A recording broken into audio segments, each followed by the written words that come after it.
pertanyaan saya di sini, kira-kira apa tujuan utama daripada mereka ke Indonesia, khususnya ke Gorontalo? Itu tujuan utama. Kemudian dalam penyebaran ini membutuhkan dana.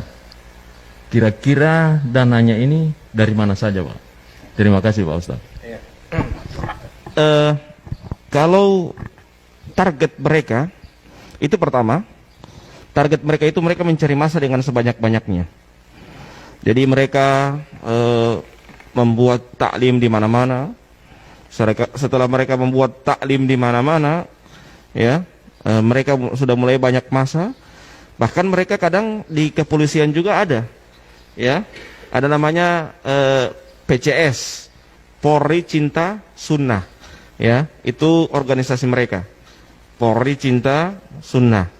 Itu di situ ada orang-orang mereka dan ustadz-ustadz mereka di apa namanya pembinanya di dalam, ya, PCS, ya. Dan setelah itu target mereka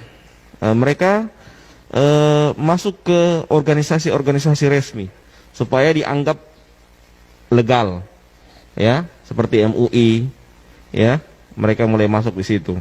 Nah, setelah itu baru kemudian di samping itu mereka dapat gaji dari dari luar negeri.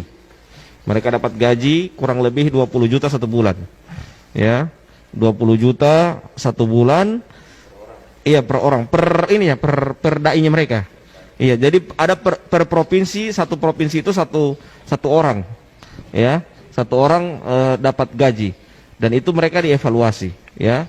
Dan kalau di NU yang dari Timur Tengah itu cuman organisasinya namanya Robito, ya, itu NU punya, ya, itu muassasah. Tapi kalau mereka selain dari Robito, jadi selain dari Robito ada beberapa yayasan itu yang mendanai mereka. Jadi jangan heran ada TV-TV mereka tanpa iklan semakin hari semakin besar, ya.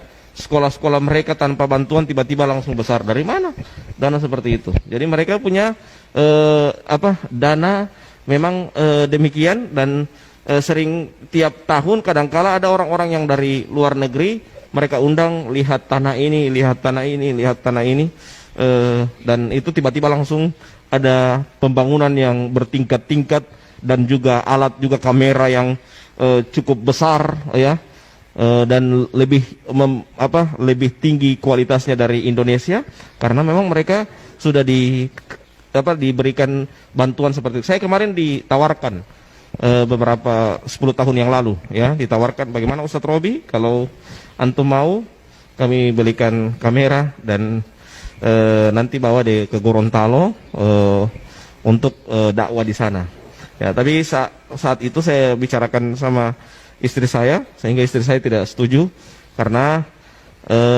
sudah ada sudah tercium bahwa itu adalah doktrin, termasuk doktrin untuk mengajak saya untuk agar jangan terlepas dari mereka, ya, jangan terlepas dari mereka. Dan alhamdulillah setelah itu saya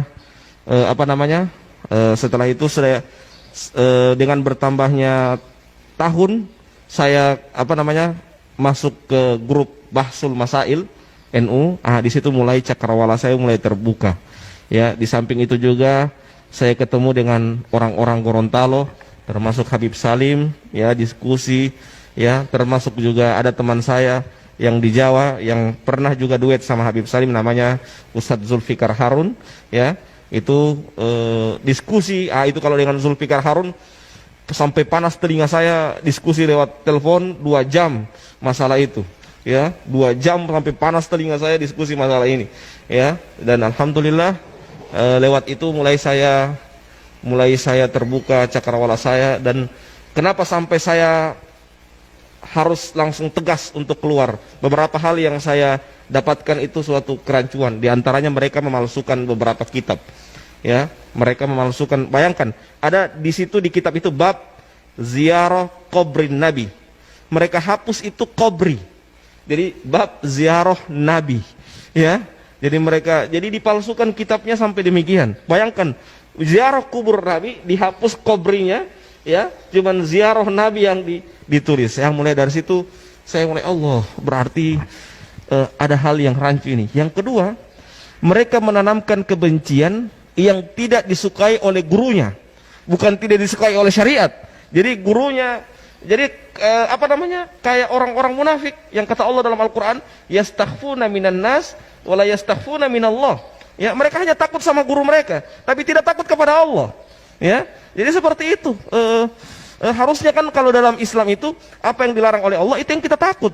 Jangan malah justru takut kepada manusia dalam artian hanya takut sama guru mereka. Jadi siapa, misalnya saya sebagai guru, saya marah sama si A, semua murid-muridnya harus marah sama si A. Seperti ini misalnya Habib Salim, dulu saya anggap misalnya didoktrin ke saya bahwa Habib itu ahlul bid'ah, dedengkot ahlul bid'ah. Saya harus benci sama Habib Salim. Kalau tidak benci, berarti saya juga dikhawatirkan kena syubhat dari Habib Salim dan jadi ahlul bid'ah juga. Jadi ditanamkan kebencian seperti itu kepada murid-muridnya agar membenci apa yang dibenci oleh gurunya. Ini sangat berbahaya sekali pemahaman-pemahaman seperti ini. Nah,